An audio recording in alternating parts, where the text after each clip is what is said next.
Hey everyone, welcome to this edition of Just Parlays. I'm Jim Williams, and my friend and my partner here, Chris King. Christopher, how are you? Good, Jim. How are you? I'm good. You were just talking about the amount of cash that's flowing freely amongst the NFL, specifically on two coasts. One at one end of Interstate 10 in Jacksonville, and the other at the other end of Interstate 10, the Chargers. So, Yeah, Jacksonville. I guess like my friend Zig Fracassi said, the Jaguars. When you're a bad team, you have to overpay to get talent. In the case of Jacksonville, I don't know if they're overpaying to get talent or just overpaying just to get people on the roster. Because explain to me in a world where Christian Kirk is worth $21 million a year when he's coming off a career year last year that only took place because DeAndre Hopkins was hurt and Larry Fitzgerald retired. Basically, the market bears what the market bears, right? It's whatever you're willing to pay. And teams will get antsy and fear that if they waited, they may not get who they want. So what they'll do, if you're Shea Khan, and he had that disaster last year, where Urban Meyer didn't even make it through the first year of his contract, then you end up paying. Now, going out to the other coast, out on the left coast, with the Chargers, I think they felt that they had the team that was close enough to winning that they would need to. All they'd need to do is add some pieces, and they kind of remade that team. Now, whether it's going to pan out or not, we don't know, but we certainly will find out pretty quickly. And they're in the division where, Russell Wilson now is in Denver. Did they get better? Did they not? Just because Russell Wilson shows up doesn't mean they're going to win. And so I think that's a very interesting situation with regard to free agency. And of course, in baseball, we're watching, as everybody is, to see where some of these big name players land. And speaking of, do you have any breaking news about any of that stuff? Have you Not heard really. any buzz? It was we got a report yesterday about Freddie Freeman in Oakland, which didn't make any sense to me at all, because first of all, Oakland would never pay the kind of money it's going to take to get Freddie Freeman, number one, and number two, why would you go to Oakland for Freddie Freeman? It's not his kind of fit, which is no shade on the folks in Oakland. It's just that a matter of, the A's playing a ballpark that is cavernous, and that's not conducive to Freddie Freeman. So we'll see. Now, and I see Tim is here. Tim, I wonder what you think about this as well. We've got Carlos Correa is out there. Apparently, he turned down a 10-year, $275 million deal from the Tigers. Will we see him go back to Houston? Will we see him end up somewhere else? And what's up with the Cincinnati Reds? We talked yesterday about them dealing Sonny Gray to the Twins. Then they turned around. They dealt Jesse Winker and Eugenio Suarez to the Mariners for a bunch of, four guys spare parts. Yeah. Are the Reds basically imploding already? Are they just mailing in the season? Are they going to try to battle the Pirates for, last place in the NL Central? The NL Central, outside of, McCutchen went to Milwaukee. That's it's not a big deal, but it's an interesting deal, because he could be a good part there. But is there anybody other than, I know you're a Cubs fan, so you should know, is there anyone other than the Cardinals and the Brewers that have the kind of roster it takes to compete for, not just the division title, but for a championship there? Well, as it stands right now, probably not. But like you said, we're in the middle of free agency. Who knows who's going to end up where by the time this is all said and done, so things could change. The Cubs are they haven't punted on the season like they did last year. They they brought in Marcus Stroman, they brought in Wade Miley, so they at least have some semblance of a rotation. But they need to get some guys in the lineup. We'll see what happens with all that.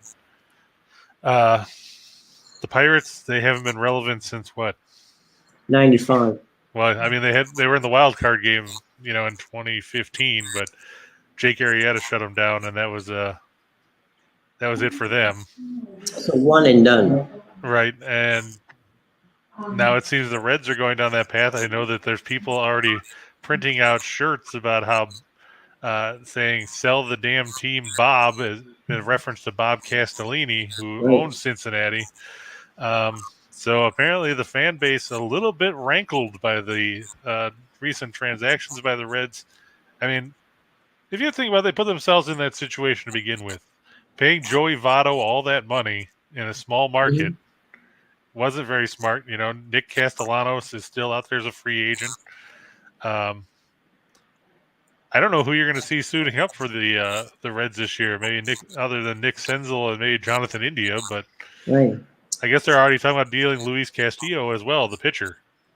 Not to be confused with Luis Castillo, the former second baseman. True. There's a fallacy, Chris, and the fallacy is that small markets can't pay money. That's true. They can. And most of the time, the problem is that they have crappy, which is a technical term, the organization is a mess, okay? Look at the Dodgers, look at the successful teams, the Cardinals, the Cubs at times. I don't want to talk about the Cardinals as a successful franchise. What's that? I don't want to talk about the Cardinals as a successful franchise. It's hard not to talk about them. My point being this. They understand the importance of spending money in the farm systems, developing players, okay? They also understand the importance of spending money in the international pool, right? So that you can get the guys from the Dominican, you can get the guys from Japan if there are players from Japan or Korea or the Far East. They know how to work that portal. Houston has done that. San Francisco has done it to a lesser extent. You see it in Detroit and some of the other cities. But at the end of the day, that's where you can spend all the money you want to. If it's not being spent wisely, then you're just spending money. And I mean, you can't get any more austere than the Tampa Bay Rays. Right. Okay? Yet year in and year out, the Rays compete. Why is that? They constantly have and this is not a team that finishes low enough to continually get good draft picks. They just pick wisely. And they understand the importance of how to draft the team. It's a Billy Beane's, situation with regard to Moneyball, right? Right. And speaking of Billy Beane, Jim, Michael asked, any thoughts about the A's not getting a stadium and moving to Vegas? All right, let me clue you on this, okay? Major League Baseball got their CBA done, okay? The next two big things for them is to secure a baseball stadium in the Bay Area in Tampa and a baseball stadium in the area in San Francisco. Now, why would they do that? Why not move teams? Okay, here's why. By the way, the Oakland A's have been for sale for 40 years.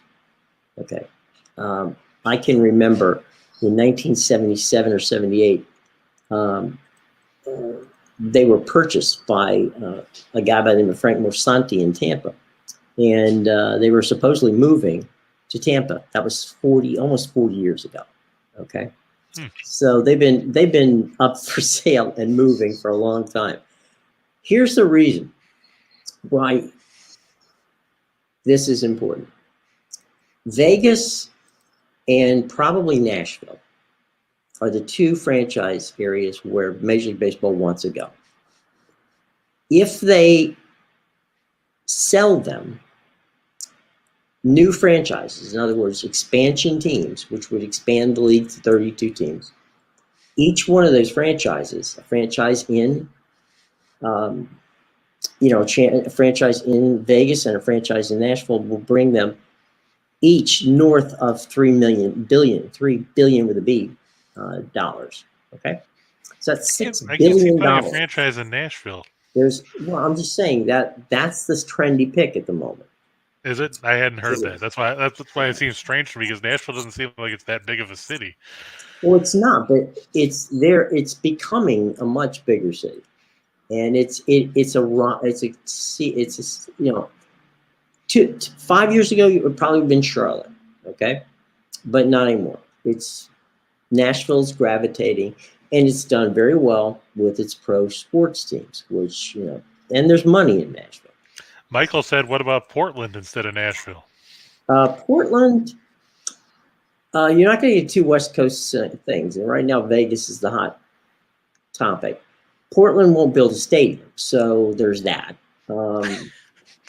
Portland's a great basketball town. I'll put you there. They're a good soccer town. They've had tremendous success there. They had pretty decent AAA situations in Portland. So no shade on Portland, but Oakland has had numerous occasions to go to Portland, and they didn't. And there was time that would be it. But right now, Vegas is where the money is, literally. And so there you go. I mean, look at what they did with the Raiders. They built a stadium for the Raiders that, was in excess of $1 billion. They built the T-Mobile Center, which is where the hockey team plays, the Golden Knights. They're ready to pony up for a brand new baseball stadium. The only other place in the country on the east of the Mississippi that's willing to do that, seemingly right now, is Nashville, which is why Nashville is there. So don't look for Tampa Bay to move. Don't look for, the A's to move, because baseball makes no money if those teams move to those markets. And what does that do? If Oakland were to move to Vegas, that closes down a potential that basically pulls $3 billion out of their pocket.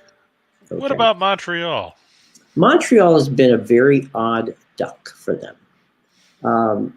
The problem with Montreal is the same problem they have with Toronto, right?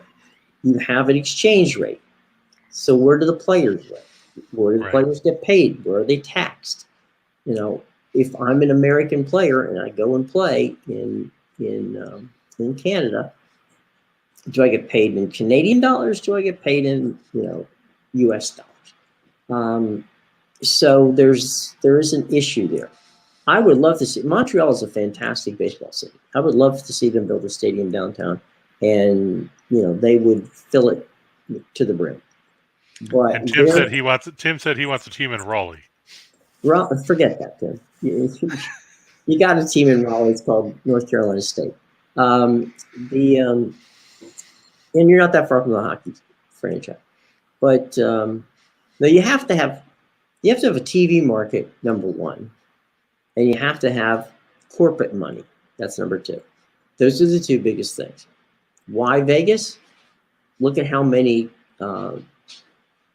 hotels on the Strip and organizations are willing to buy season tickets and buy the luxury suites. I mean, that's business of sports is business of sports, okay? And that's where the money is.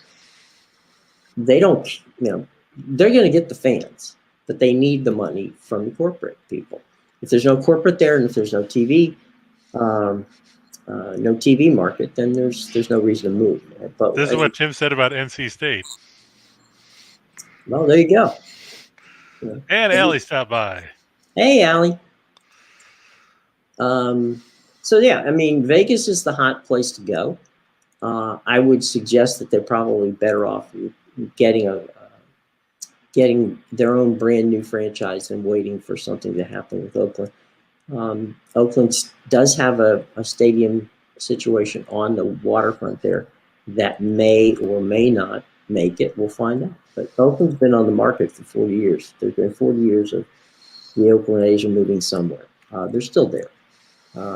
And once the Tampa Bay situation settles down, we'll see. But I do think that Vegas will get a franchise sooner as opposed to later. But I think, with that kind of money on the table, that they would prefer, the league would prefer to do it. And it's also one last thing before we get out here. Moving franchises in Major League Baseball is far more difficult than it is in any other sport because they have a full-on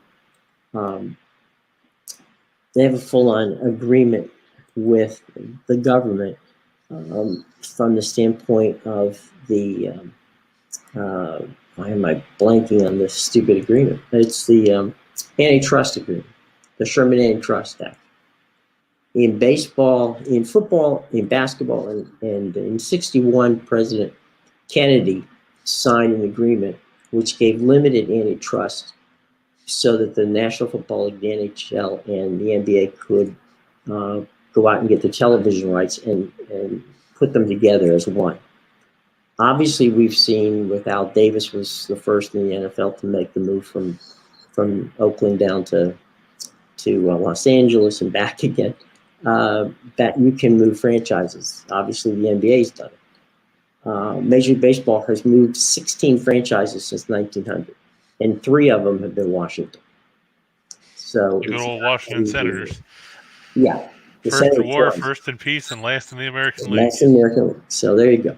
All right, way too much than you wanted to know, but we got a whole bunch of stuff here that we really need to get going on business-wise, and then we'll come back and have fun with the show. Let's see. You know what? Let's start with BetMGM. Why? Because we can. BetMGM is going to give new customers a risk-free bet on your first sports wager up to $1,000. Only new players are eligible for this bonus, and it must be claimed within 7 days of signing up. Now, once you create an account and make your first deposit, place any real money bet between $10 and $1,000, and the folks at BetMGM will match that bet dollar for dollar. All of the information on is in the show box below. Be sure to remember that you must be 21 years of age to participate, and as Christopher and I always say, please bet responsibly. Now, we'll have another promotion from our buddies at MGM in just a little while. But we got stuff to do here, and that is we have a really cool thing going with our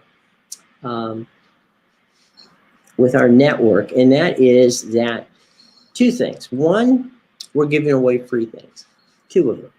First, we're giving away a bet on the March Madness book, which was compiled by all the writers at Winners and Whiners, including my buddy over here, Chris King. And that's available to you free. Also, you have a chance to win up to $1,000 in a bracket challenge. Okay, now there's going to be $2,000 given away, $1,000 to the winner. All that's free, and all of it, including the BetMGM, and all of that's in our show box below. So visit the show box below. I know it'll say show more. Hit show more, and you'll see all the fun stuff that we got going on. So without any further ado, let us, speaking of Montreal, let's move forward to the National Invitational Tournament, and here we go.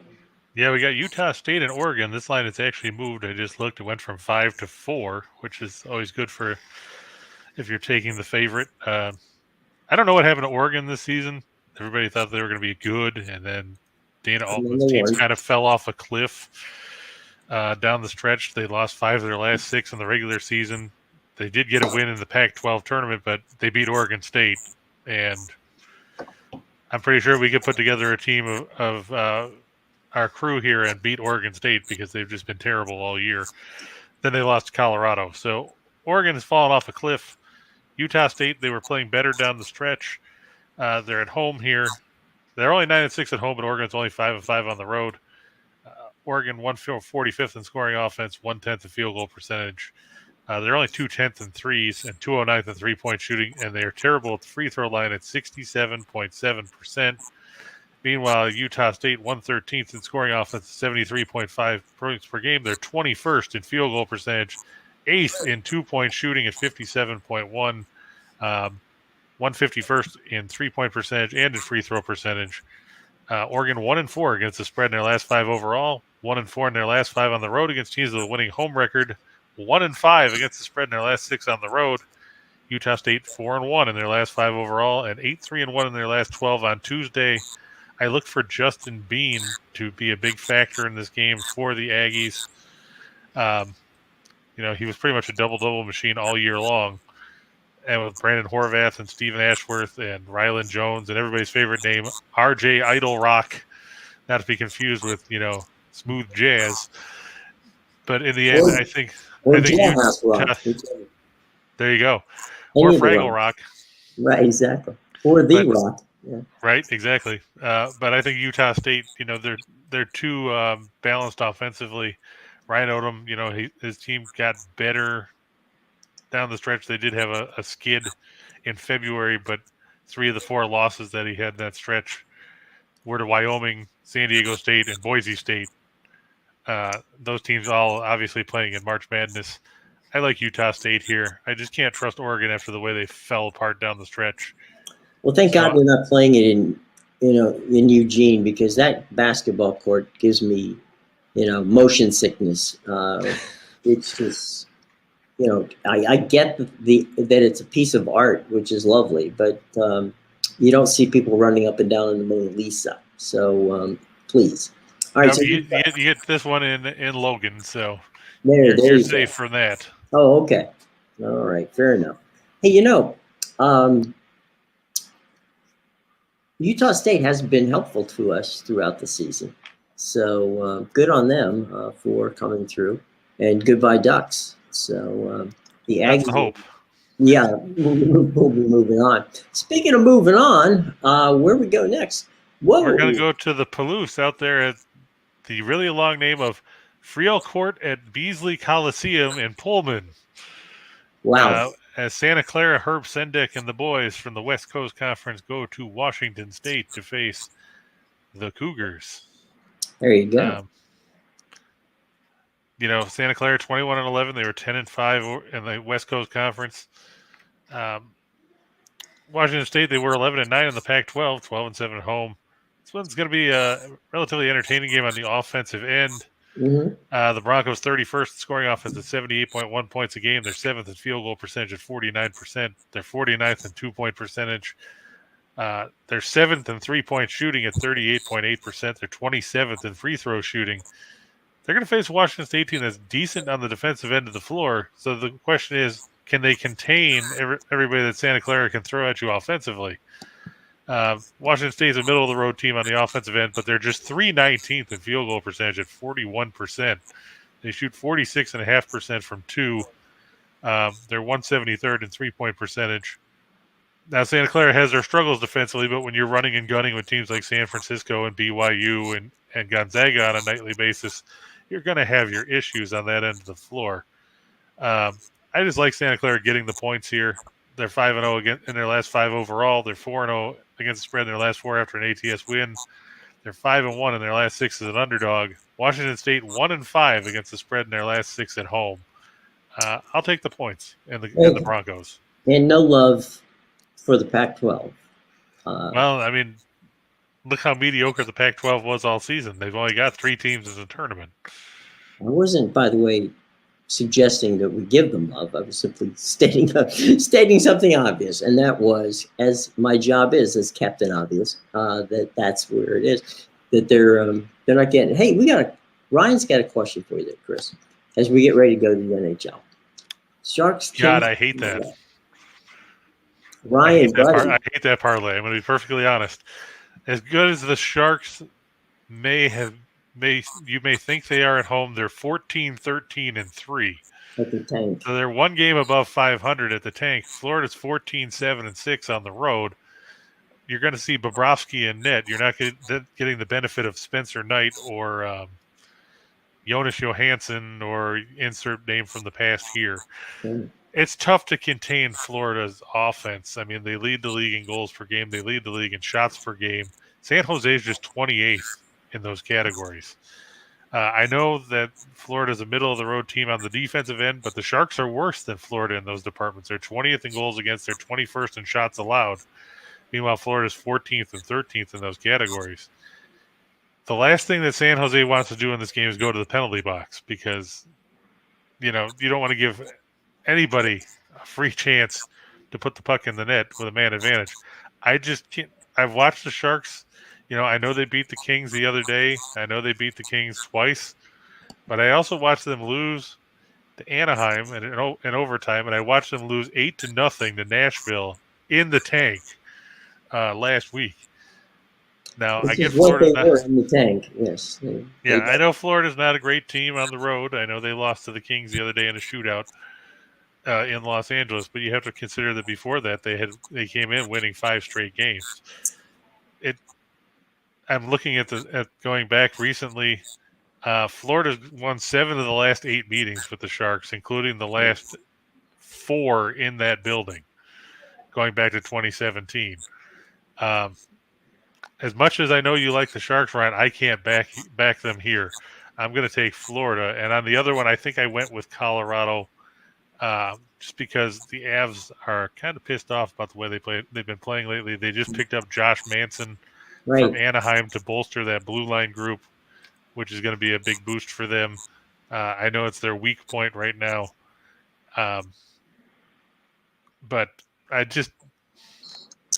don't have faith in the Kings, seeing how inconsistent they've been, and I can't trust the Sharks. I see they're going to start James Reimer because Aiden Hill is questionable or is out again with a lower body injury.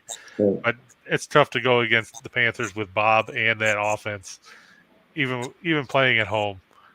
So, a quick question from Bill. He wants to know what you think about Corpus Christi or Texas Southern. He leans Southern, but I see a lot of people on Corpus Christi. I like Southern. I mean, I like Texas Southern. We talked about them. Remember, they were 0-7 when they beat Florida in the Swamp. Yeah, thanks. I remember beat Florida. Yes, I do. Since then they've gone 18-5. Johnny Jones, he's done a great job with that team. I know there are a lot of people that are high on Texas A&M, Corpus Christi. I watched part of the game the other day where they played Southeastern Louisiana. For running as fast of a track meet as they did, they only scored 73 points because they turned the ball over a lot. And I know that's a common thing in some of these smaller conferences. You see a lot of turnovers. Obviously A&M Corpus Christi coming out of the Southland, the Texas Southern coming out of the SWAC, but it's hard to argue with a team that, has now won 13 of 15. And like I said, they've gone 18-5 since starting 0-7. And Texas Southern is good on the defensive end of the floor, which is something you don't normally think about with some of these teams that like to run and gun, but they're 13th in effective field goal percentage. They're 17th in 3-point defense, and they're 23rd in 2-point defense. I like Texas Southern. I just think that, Corpus Christi, they've used up all their goodwill getting out of the Southland tournament. I think Texas Southern probably could have been a 15 seed. But probably. Unfortunately, Not this tends to be the way this tends to be what you see happen in these 16 seed play-in games. But I'm gonna roll with the Tigers here. I mean, I've been on Texas Southern for a while. I'm gonna continue to go with them here. Let's say some hockey questions before we jump over there. Matthews heading to the Preds game tonight. Will we give him a chance to beat the Pens? Depends which version of the Pens show up. Yeah. Because, I mean, we've seen them. Well, and you catch a break because it was originally going to be Tristan Jerry between the pipes. It's now going to be Casey DeSmith. Ryan wants us to know that the Preds are at home. Yep, they are. UC Saros is in net for Nashville. So that works in their favor because DeSmith, he hasn't played much this year, and he's definitely not Tristan Jerry. I would give Nashville a decent shot here. The question is, will they be able to contain, Crosby and company? But I give Nashville a fair shot here, especially with DeSmith being in between the pipes. I just don't like him as much as I like Tristan Jerry. If Jerry was in net as originally planned, I would probably have leaned towards Pittsburgh. But with the Smith, I give Saros the edge in net over him by a pretty good margin. So You're welcome, Bill. Anytime. Moving on to you for buddy. Can we trust Vegas? God, You're not helping yourself, buddy. can you trust Vegas? So let's see. They're going to go You with could. Brissett. They're going to start with Brissett probably against Connor Hellebuyck. Winnipeg is another team that goes up and down and up and down. They're And you schizophrenic. you can't really trust what they're going to do from any given day. As far as can you trust Vegas, sure, you can trust anybody if you're willing to,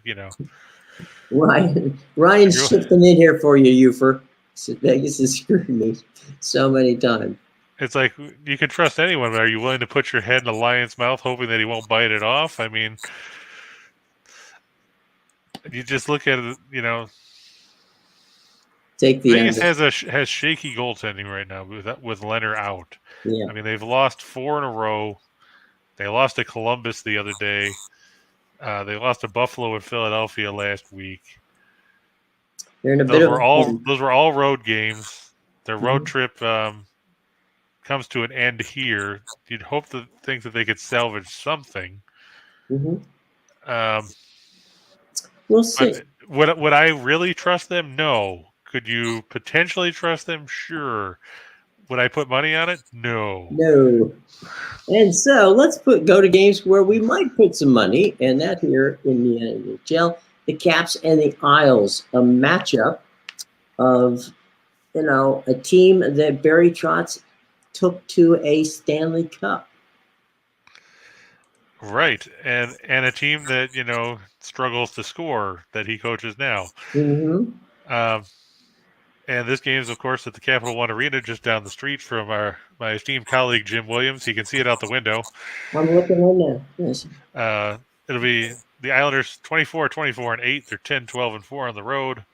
The Capitals still trying to chase down Boston for the top wild card spot in the East if they can't catch the Rangers, who currently hold the final guaranteed spot in the Metropolitan. It'll be Ilya Sorokin, 20-12-7, with a 233 goals against, a 925 save percentage, and 6 shutouts in net for the Isles against Ilya Samsonov. I don't know why I typed Sorokin twice. That's what happens when it's late at night. You just see the same names that look almost exactly the same. Sorokin 17-9-4 with a 296 goals against, a 901 save percentage, and 3 shutouts. The big difference here comes offensively. The Islanders still just 24th in goals for at 2.7. They're 6th in goals against at 2.71. Caps, meanwhile, tied for 9th at 3.25 goals a game, 9th in goals against at 2.78. Caps 4-1 in their last 5 overall, 4-1 in their last 5 on Tuesday. Meanwhile, the Islanders 5-22 in their last 27 against teams with a winning record. They're 5-21 in their last 6, or 26 as an underdog. 1-6 in their last 7 as a road underdog, 0-4 in their last 4 meetings in Washington, and 0-4 in their last 4 meetings with the Caps overall. I know the Islanders have won a few in a row, and everybody's like, "Ooh, look at that! We're back to 500." Well, guess what? Now you're not. Ryan, thanks for asking. I'm not going to get to the game tonight, but I appreciate the thought. The Capitals have just wants to save money on beer. Yeah, exactly. The point that I'll make real quick on the Capitals is they just had a pretty decent road trip. They went out Vancouver. They played some tough teams on the road, and they picked up points, and that's all you can ask for when you go on the road, and specifically go on the road against some tough Canadian teams. So Ryan's saying $17 beers. Tell you what, Brian, there's not a beer on the planet that I'm paying $17 for. So there you go. Not even Schlitz Ice? No. Or not Schlitz Ice House. But what about Old Style? Nope, not a beer drinker. So there you go. The Caps have been playing well, and Barry Trotz, he knows the Caps. There's no question about that. But I'll tell you what, I don't see how he's going to stop Washington from scoring. So there you go. and we'll see. All right, that's what it is at the Golden Knights game, huh? So I Well, thought it's Vegas. They figure you're already spending money anyway. right, yeah, yeah. They figure they're comping you drinks at the casino. Why not? They're going to charge you for the beer. All right. So from downtown DC, where last we left Pete Medhurst, now we move on to Now we're gonna go to Manhattan. Manhattan. Gonna go to the most famous barn there is out there in Madison Square Garden. Just six. You go into Penn Station, take the elevator up 6 flights, and guess what? You're right there. Yeah, the Rangers at home over the Ducks. The Ducks, they've kind of fallen off of late. They're 27, 25, and 10, kind of puts them back in behind a bunch of other teams in the chase for a wild card spot in the West. And the Rangers have been very good at home this year, 19, 5, and 3. John Gibson, 17, 18, and 8 with a 303 goals against, a 906 save percentage, and 1 shutout is expected to start for the Ducks against Igor Shesterkin, 29, 7, and 3 with a 207 goals against, a 938 save percentage, and 3 shutouts for the Rangers. The Ducks are 21st in goals for at 2.84. They're 19th in goals against, 3.1. Meanwhile, the Rangers, despite being a mediocre team on the offensive end of the ice, they're third in goals against with 2.58. Meanwhile, the Ducks 0-5 in their last 5 games against the Metropolitan Division. They're 0-4 in their last 4 overall. They're 0-4 in their last 4 on the road. Meanwhile, the Rangers 10-3 in their last 13 on 2 days of rest. 39-12 in their last 51 as a favorite. The Ducks have struggled against the Rangers of late, 1-4 in their last 5 meetings, and they've dropped their last 6 at Madison Square Garden. With the way we've seen the Ducks fade lately, you have to think that Shesterkin picks up his 30th win of the year and leads the Rangers to a victory. Well, the Rangers are playing good hockey, and much as it pains me to say that, they are, and the blue shirts are doing well. So it's tough to go into the Garden and win anytime, and I don't. There haven't been many times that Anaheim's been there and came away a winner. So. And look at that, Jim. G Money says micheladas are $30 at Dodger Stadium. Whoa, what's $30 at Dodger Stadium? A michelada. Oh, eesh. There's another good. Buy the Dodger dog and a Coke, and save yourself a lot of money. Farmer Jack's Dodger dogs. Okay, as Vin Scully would say. We're getting ready to go to the NBA, and this is our Bet MGM second promotion coming up here, and this is the fun one. Okay, use your Bet MGM app, then place a bet of at least $10 on any NBA game, and you get $200 if either team hits a 3-pointer. So click on the link below. Take advantage of it. Again, you must be 21 years of age to play, and always wager responsibly. Okay, so we're going to go to the hardwood, Christopher, and let's see who is playing tonight. Well, speaking of the NBA, I don't know if you saw any of the games last night, Jim, where Karl Anthony Towns dropped an NBA season high 60 on the Spurs in a game where defense was optional. It looked like an all-star game. The final score was 149-139 in favor of Minnesota. The funny thing is when you say that, when Anthony dropped 60, the next question is the old, line from the Mets. They scored, 20 runs today, but did they win? So in this case, he scores 60, but you have to ask the question, did they win? Clearly they did. But you're right. Defense was optional in that game, and if you like scoring, that was a track meet where people actually, were hitting the basket. Yeah, I mean, I think it was 75-73 at the half. At the half, yeah, I was like, what the hell is this? Is it a typo? I thought it was. To answer Bill's question about the North Texas state line, it's down to 118 for the total. That's who's favored? North Texas is favored by 9. I mean, we know North Texas does not like to run by any stretch of the imagination. We saw that game where No, we talked about it last week, where it was right, 42-36 was the right, final. right.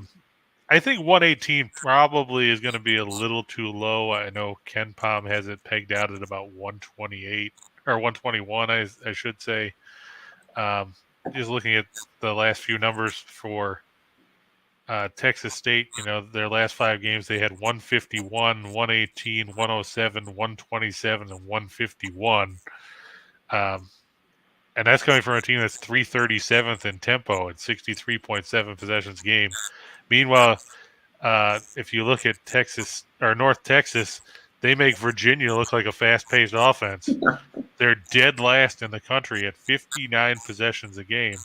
Their last 5 games, 105, 107, 138, 118, and 78. That's Oof. right, 78. So Um, there you go. So we're going to Indianapolis, huh? To watch yeah, the Pacers play the Grizz. Now the Grizz, if you've watched our show, the Grizz have been very good to us. As Chico Escuela from Saturday Night Live used to say, baseball's been very, very good to me. Well, the Memphis Grizzlies have been very, very good to us. and the Indiana Pacers have been very, very good to everyone else because they Right. just like to lose.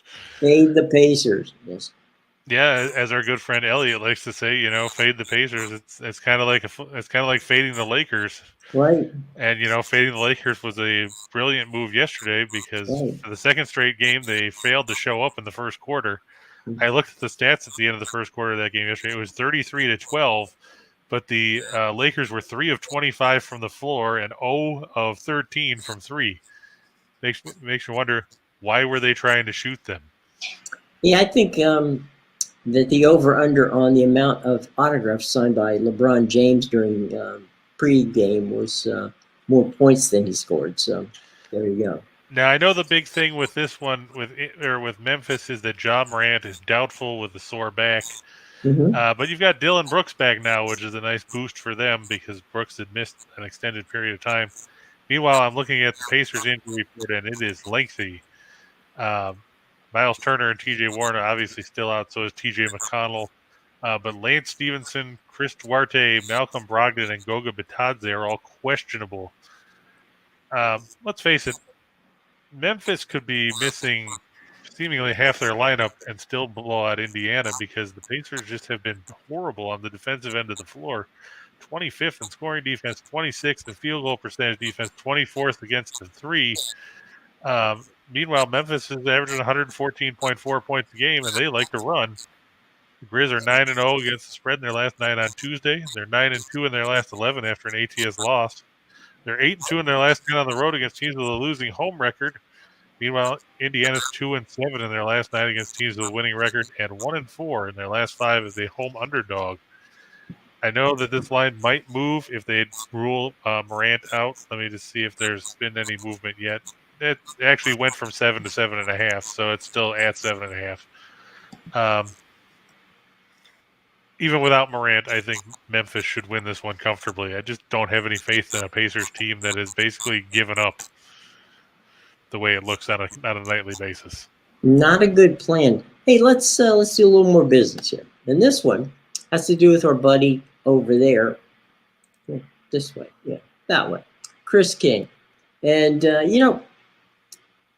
that Chris will send you his best plays every day because he usually make it up of 2 teams, 4 teams, or even greater. Now, not every time are you going to win. We know that. We say it all the time. But the thing is, Chris does win often.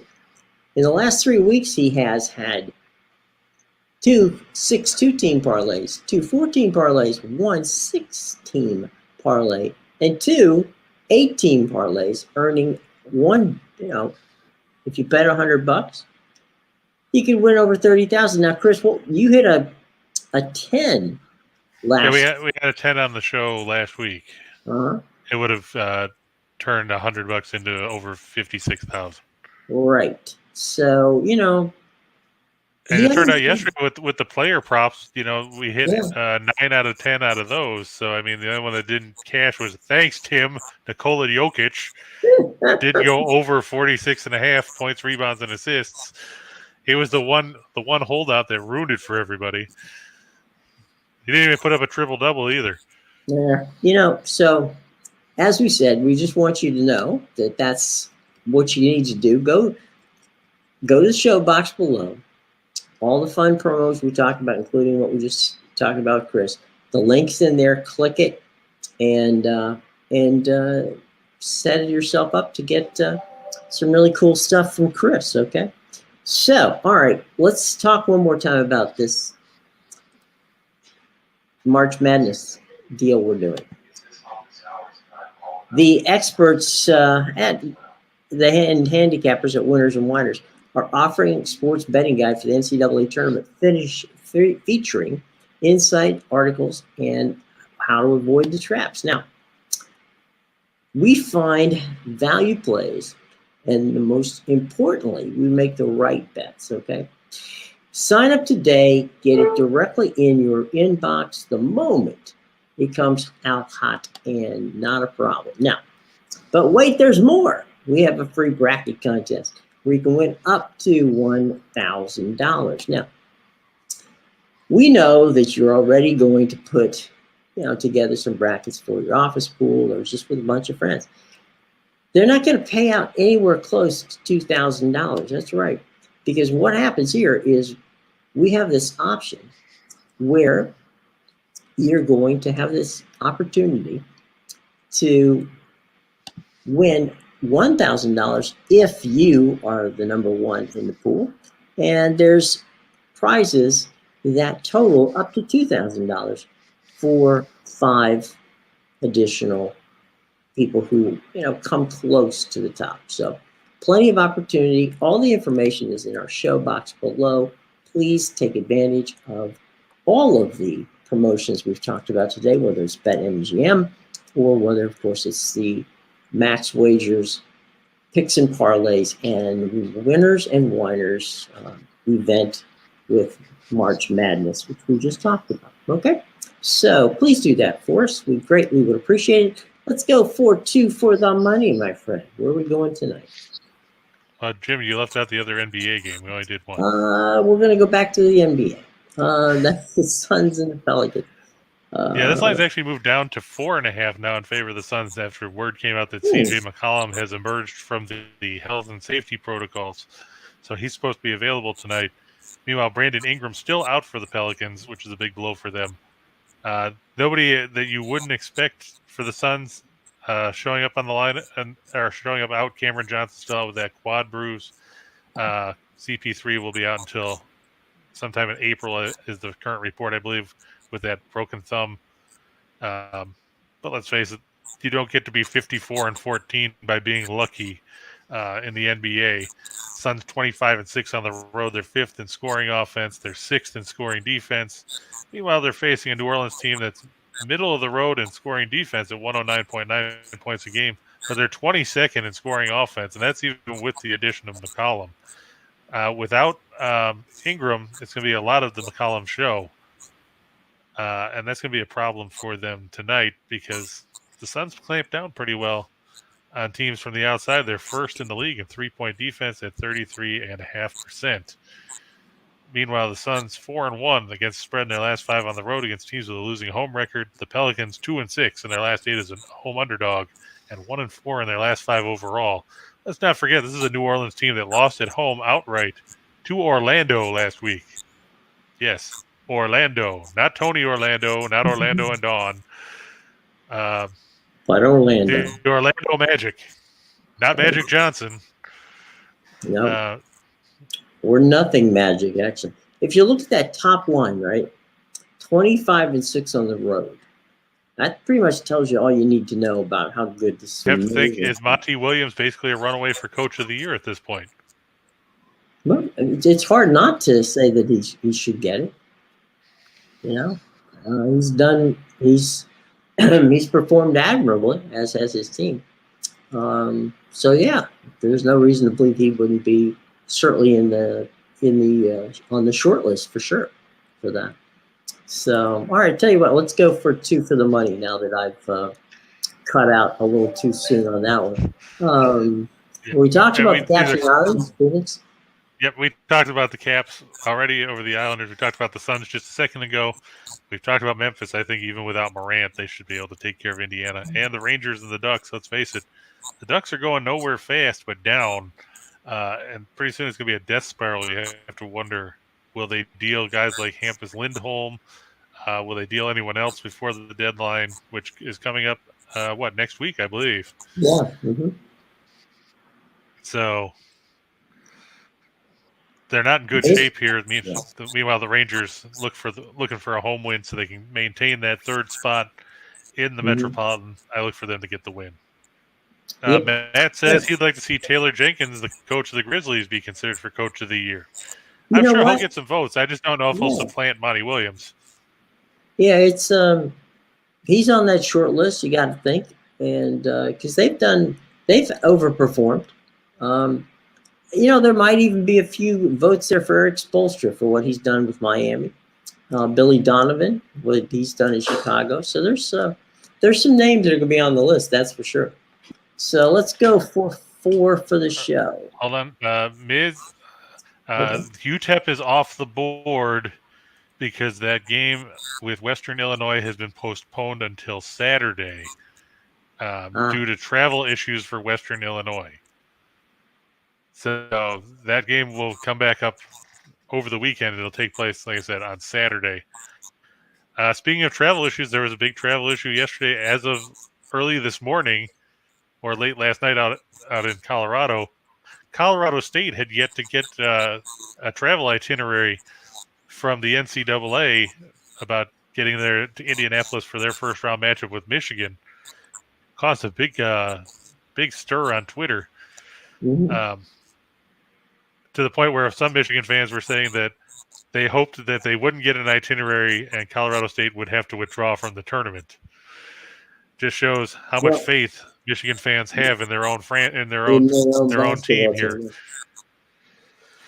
But the NCAA makes the plans. You are with the conference, so what happens in that case? They didn't get their itinerary until about 1:00 this morning. No. What I'm saying is, you're right. I'm just saying that the screw up is at the NCAA offices. Right. That's where it all goes. And so, when you don't get a travel itinerary till long past the time you're supposed to get out of town, that it doesn't make it tough. But fortunately, they didn't have to sit around the airport waiting for this to happen. So there's that. That's true. So there's that. So all right, let's go for 4 for the show. Yeah, we've got, like I said, Utah State -5 over Oregon. Brooklyn -9.5 over Orlando. I think that line actually bumped up a little bit. It is now, I'm just going to double check because I've got the page up here. It is now 10.5. I know Orlando hung tough against Philadelphia over the weekend, and before that they beat Minnesota and New Orleans. But Brooklyn, we just saw Kevin Durant completely light up the Knicks on Sunday. He'll have Kyrie Irving tonight. I like to think that the Nets can, beat up Orlando. If they want to be put back that they're actually, going to be a relevant contender in the postseason, they need to beat teams like Orlando convincingly. Well, we talked about the Sharks already, much to the chagrin of Ryan. I'm going to go with the Panthers. I have more faith in Bobrovsky and the offense than I do in James Reimer and San Jose's offense. And then the Bruins, they're playing a front game of a back-to-back here. They'll go to Minnesota tomorrow. We'll talk more about that one tomorrow, I'm sure. I'm going to go with the Bruins here over the Blackhawks. I believe it's Linus Ullmark going to get the start tonight against, of course, Marc-Andre Fleury, who is still being bandied about in trade speculation around probably half the league. It might not be odd to see him end up back in. I know that the Caps are interested, but it might not be odd to see him end up back in Vegas. if they're I don't having know if some, Vegas can afford them with the way they've had to play, cap hockey to try and fit Eichel in there when they put Stone on IR. right? So I don't know if they'd have the money to take him on. No, we'll have to see. Maybe they They'd can have to get, ship something out. I don't know if they want to ship anything out of value to a team like the Blackhawks. no, we'll have to check it out. That's for sure. All right, so let's go. We got the Nets, we got the Panthers. We already talked about the Panthers. Bruins and the Hawks. Yep, we just talked about that. Mm-hmm. So let's go to the menu. All right. Yeah, I know that someone was asking about this originally with Belmont.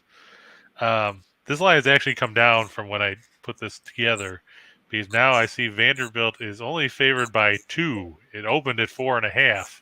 A lot of people tracking on Belmont. It's going to be a battle of schools from Nashville. So, I mean, how about that, Jim? You were talking about that the other day where you were talking about Vanderbilt, Tennessee. Now you get Belmont, Vanderbilt. Yeah, it's about a 20-minute drive. So the shouldn't take them long to get there. Yeah, Casey Alexander's team, they're a senior-laden team. I like what Vanderbilt did down the stretch. They played well in the SEC tournament.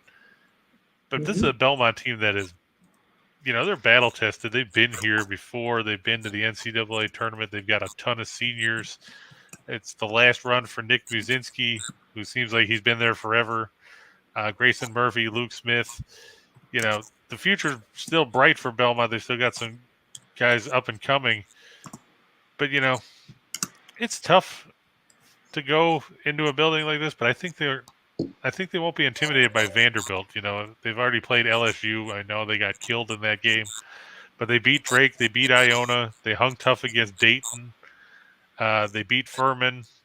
I'm gonna lean towards Belmont here, and I'm getting points. So I mean, I liked it better at 4, but 2's better than nothing. Cleveland State, good old Cleveland State. Dennis Gates, there's rumors that he could end up somewhere else, but getting 12.5 points against a Xavier team that, God, what the hell happened to them at the end of the season? Travis Steele, they were coasting along. They were, 14-3, and then they go 4-10 down the stretch, including blowing a game against Butler where you led by 6 or 7 in the final minute of regulation, only to lose in overtime in the first round of the Big East tournament. Guess what? That's what knocked you out of the tournament altogether because you couldn't beat Butler. Sure, Xavier's probably going to win this game. Do I think they're going to win by double digits? No. I just can't put faith in a Xavier team that has been brutal. And I mean brutal. You give up 89 points to Butler. Hell, you let Georgetown score 75 points. Georgetown, who won no games in the Big in the Big East. Yeah. Just look at their numbers down the stretch. They give 86 to St. John's. They give up 99 to Providence. They give 82 to Seton Hall. They give 81 to St. John's again. They give 89 to Butler. Cleveland State, they shoot the ball well.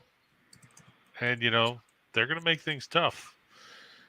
I think, like I said, Xavier will win the game. But I will lean towards Cleveland State. Wyoming, I like Wyoming. I know Bryce asked about that earlier. I know Indiana had a charmed run in the tournament, in the Big Ten tournament. They came back. They beat Michigan. They knocked off Illinois. Then they lost at the buzzer, basically, to Iowa. But, this is a Wyoming team we've been on all season long. If there's one thing we know Wyoming. We know Graham Ike. We know Hunter Maldonado. We know Xavier Dussel. All those guys are going to battle. Indiana, this is the first time they've been in a tournament in a while because, that Archie Miller, that team didn't have any success under him. I know Mike Woodson's a good coach. I just don't know if I can count on Indiana, especially with how clanky they are from the perimeter. I'll take the points there, too. VCU, -6.5 over Princeton. It's tough to beat VCU at home or in Richmond, let's be honest. Princeton struggled against Yale. They had their hands full with Cornell. I'm going to go with the Rams. Don't get me wrong. I don't think that on this next one, I don't think that the Pistons are going to win outright. Not going to lie. But I will take 13.5 points and be happy about it. Knowing Allie, she'll tease us up to 18 or 19 points. Well, I was going to say, yeah. It'll be Um, 27 points by the time. And Lenny would probably say that the Pistons will win anyway. I'll take the points. I don't think they're going to win outright, though. I think Miami should win, probably by 8 to 10. I look for the Grizzlies and Pacers to go over 234. Like we said, Memphis likes to run. They like to score. Indiana likes to give up points. It's like Oprah, you get some baskets, and you get some baskets, and you get some baskets, and everybody gets some baskets when you play the Pacers.